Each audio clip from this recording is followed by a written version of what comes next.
कुछ लोगों को अब जय भीम के नारों से भी प्रॉब्लम होने लगी है।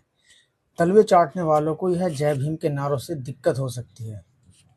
जय भीम का नारा बी.आर. अम्बेडकर के सम्मान और उनके विचारों, समानता, शिक्षा, भाईचारा, एकता, न्याय, अधिकार और सामाजिक न्याय से जुड़ा हुआ माना जाता है। बहुत से लोग इसे आत्मसम्मान, दलित अधिकारों और बराबरी की आवाज के रूप में देखते हैं।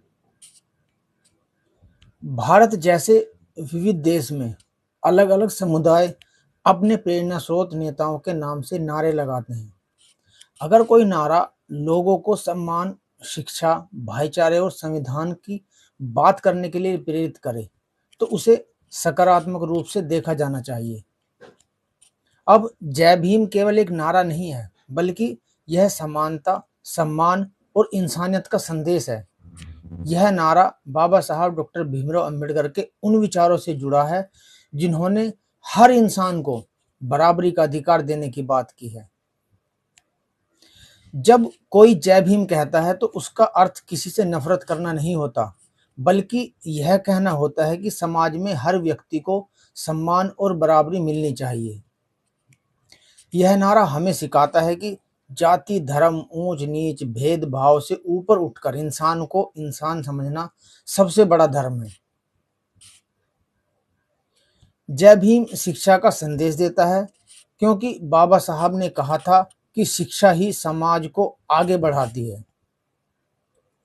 यह भाईचारे का संदेश देता है, क्योंकि बिना प्रेम और एकता के कोई समाज मजबूत नहीं बन सकता। यह संविधान और अधिकारों का सम्मान करना सिखाता है, ताकि हर व्यक्ति अपने जीवन को सम्मान के साथ जी सके।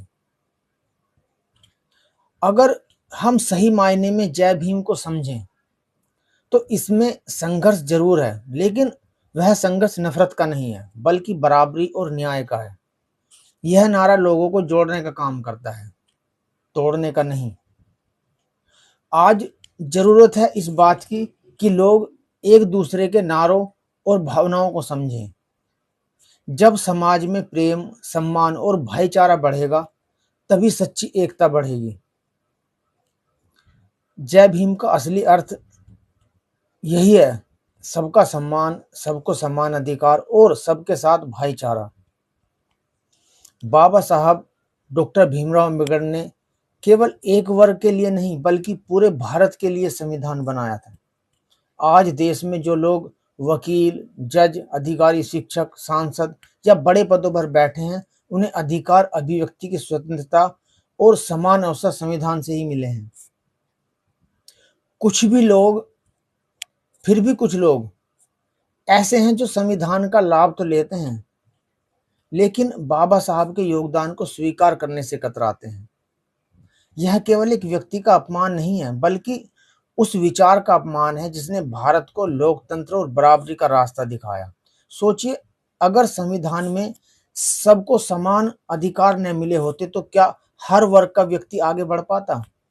क्या गरीब, पिछड़े, दलित, महिलाएं और कमजोर तबके अपने अधिकारों की आवाज उठा पाते?